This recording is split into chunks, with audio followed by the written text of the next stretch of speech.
Indal sir, इस video के माध्यम से 2025 में 10वीं कक्षा की परीक्षा में भाग लेने वाले छात्र छात्राओं के लिए हिंदी विषय का आज हम कम से कम 100 ऑब्जेक्टिव पे चर्चा करने वाले हैं। यदि आप आज के 100 ऑब्जेक्टिव को ध्यान पूर्वक देख लेते हैं तो गारंटी के साथ कहता हूं, इधर भी जो परीक्षा होने वाला है आप लोगों का अर्धवार्षिक, उसमें भी एक भी क्वेश्चन बाहर नहीं रहेगा और इससे कम से कम जो है ना 40 प्रश्न जो है ना आपको बोर्ड परीक्षा में रहेगा। तो आइए आप बने रहिए वीडियो में और क्वेश्चन को देखिए। ये पहला क्वेश्चन है, भारत में बेरोजगारी का एक प्रमुख व प्रत्यक्ष कारण क्या है? तो भारत में बेरोजगारी का प्रमुख और प्रत्यक्ष कारण यहाँ पे है सबसे ज्यादा जाति प्रथा। दूसरा प्रश्न है, बाबा साहेब भीमराव अंबेडकर का जन्म कब हुआ था? यानी बाबा साहेब भीमराव अंबेडकर, देखिए भीमराव अंबेडकर साहब को ही बाबा साहेब कहा जाता है और इसी ने संविधान को भी लिखा था। तो इसका जन्म कब हुआ था? तो 14 अप्रैल 1891 ईस्वी में हुआ था। ए नंबर इसका आंसर होगा, 14 अप्रैल 1891। क्वेश्चन है, द अनटचेबल्स, द अनटचेबल्स किनकी रचना है? मतलब ये द अनटचेबल्स जो है ना यह किसके द्वारा लिखा गया है? तो देखिए द अनटचेबल्स, हु आर सुधराज, who are Buddhism and communism, ये सब का लेखक जो है ना भीमराव अंबेडकर हैं। चौथा प्रश्न है आपको, हु आर सुधराज किनकी रचना है? मतलब ये हु आर सुधराज जो है ना इसको किसने लिखा है? तो इसको लिखा है भीमराव अंबेडकर। ये सब। पांचवा प्रश्न है, श्रम विभाजन और जाति प्रथा, श्रम विभाजन और जाति प्रथा पाठ गद्य की कौन सी विधा है? देखिए श्रम विभाजन और जाति प्रथा पाठ जो है ना गद्य की ये विधा जो है ना निबंध है। छठा प्रश्न है, खोखा के दांत, खोखा के दांत यानी सेन साहब का बेटा जो था उसका नाम था कासू, लेकिन कासू को ही खोखा बोला जाता था। तो खोखा के दांत किसने तोड़े? तो खोखा के दांत को तोड़ने का काम किया था सेन साहब के फैक्ट्री में काम करने वाला एक साधारण किरानी गिरधर लाल का बेटा।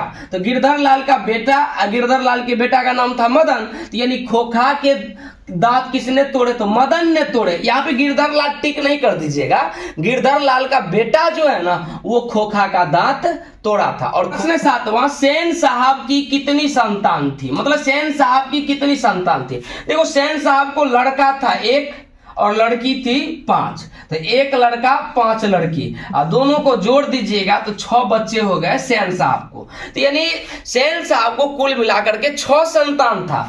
8वां प्रश्न है, ऐसे ही लड़के आगे चलकर गुंडे, चोर और डाकू बनते हैं, यह पंक्ति कहानी के किस पात्र ने कही है?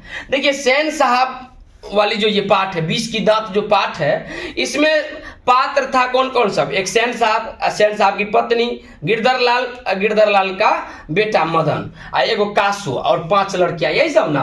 तो ऐसे ही लड़के आगे चलकर गुंडे, चोर, डाकू बनते हैं, यह पंक्ति कहानी के किस पात्र ने कही है? तो देखिए ये बात जो है ना कहा है कौन? सेन साहब ने कहा। 9वां प्रश्न है, किसके अनुसार सेनों ने सिद्धांतों को भी बदल लिया था? देखिए सेन साहब का सिद्धांत गजब का था, बेटियों पे लागू होता था। क्या कि मतलब कभी भी खेलना नहीं, मतलब शाम खेलना भी है तो शाम के वक्त खेलना है, बिना पूछे घर में जो है ना किसी भी चीज को छूना भी मना है, मतलब तोड़ना फोड़ना तो दूर की बात है, और हंसना भी है तो ये हंसने की आवाज जो है ना अपने कमरे से बाहर भी नहीं जाना चाहिए। मतलब बहुत सिद्धांत था और पढ़ाना नहीं चाहता था वो अपने बच्चों को। तो कह रहा है कि किसके अनुसार सेनों ने सिद्धांतों को भी बदल लिया था। देखिए बेटी के हिसाब से तो सिद्धांत उसका ठीक था, लेकिन खोखा जब पैदा हुआ कासू, तो तब क्या हुआ, सेन साहब को अपना सिद्धांत भी बदलना पड़ गया, क्योंकि जो काम कहता था सेन साहब नहीं करने के लिए ना वही काम खोखा करता था। 10वां क्वेश्चन है, सेन साहब की कार की कीमत,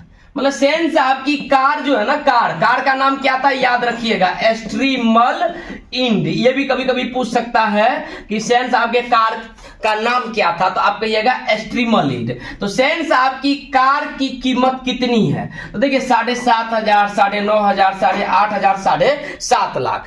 तो अब 7.5 लाख में मत टिक मार दीजिएगा, आजकल के कार का रेट मत लगा दीजिएगा।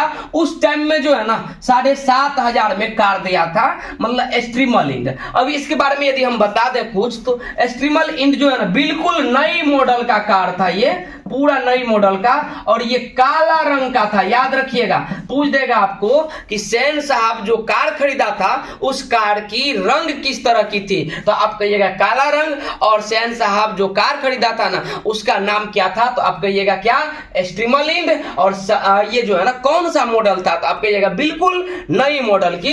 कितना में खरीदा गया था, 7,500 में। मतलब 11वां प्रश्न है, दारिश नामक सोने का सिक्का से भरा घड़ा किसे मिला था। देखिए दारिश नामक सोने के सिक्कों से भरा घड़ा किसको मिला था, तो ये देखिए हेकल को भी नहीं मिला था, हकर्स को भी नहीं मिला था, वारेन हेस्टिंग्स को मिला था, विलियम जोन्स को भी नहीं मिला था। तो दारिश नामक सोने के सिक्कों से भरा घड़ा जो है ना वारेन हेस्टिंग्स को मिला था। अब इसी पे आधारित प्रश्न यदि आपको ये पूछ दे कि वारेन हेस्टिंग्स को दारिश नामक सोने के कितने सिक्के मिले थे, तो आप कहिएगा कितना, 172 सिक्का। 12वां क्वेश्चन है, प्लेटो और कांट। देखिए प्लेटो एक नाम है और कांट भी एक नाम है। तो प्लेटो और कांट के बारे में कह रहा है कि कौन थे, तो देखिए प्लेटो और कांट जो है ना दार्शनिक थे, वीर भी नहीं था, नाविक भी नहीं था, सैनिक भी नहीं था। तो प्लेटो और कांट के बारे में जब भी पूछेगा आपको, तो आप कहिएगा प्लेटो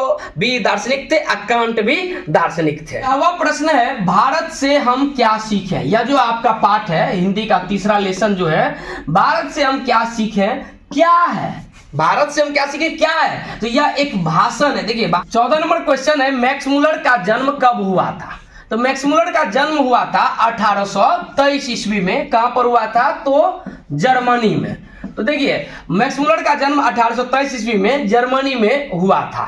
चलिए देखिए 15 नंबर क्वेश्चन कह रहा है कि हकर्स की 15 नंबर क्वेश्चन कह रहा है कि हकर्स क्या थे।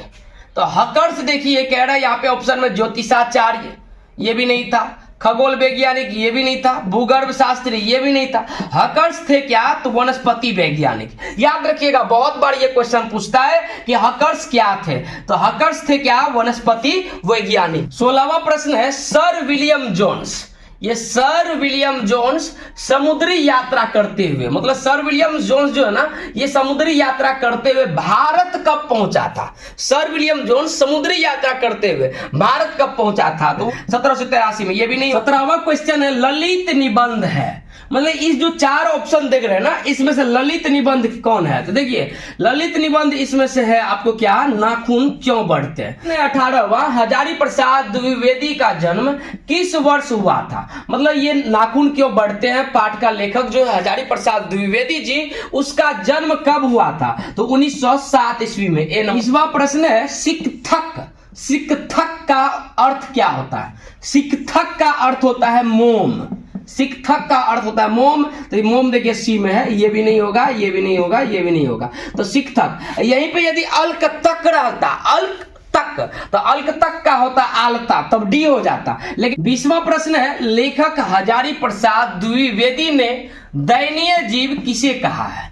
देखिए लेखक हजारी प्रसाद द्विवेदी दयनीय जीव कहा है अल्पज्ञ पिता को। मतलब अल्पज्ञ पिता मतलब ऐसे पिता जिसको जानकारियां कम रहती है, तो उसे ही कहा गया क्या, अल्पज्ञ पिता। तो हमने कहा था आपको कि 100 ऑब्जेक्टिव बताऊंगा इस वीडियो में, लेकिन मैंने 20 ऑब्जेक्टिव बता करके इस वीडियो को रोक रहा हूं। क्यों, क्योंकि यह वीडियो लंबी हो जाएगी और जब लंबा हो जाएगा तो आप लोग का भी जो है ना मन नहीं लगेगा वीडियो देखने में। तो इसलिए हमने सोचा कि पार्ट 1, पार्ट 2, पार्ट 3 करके बना देंगे। तो आप इंतजार करिए अगले वीडियो का। तब तक के लिए आप हमारे चैनल को सब्सक्राइब कर लीजिए। अब वीडियो यदि अच्छा लगे तो आप लाइक करना ना भूले, अपना विचार भी कमेंट में जरूर रख दीजिएगा। जय हिंद, जय बिहार।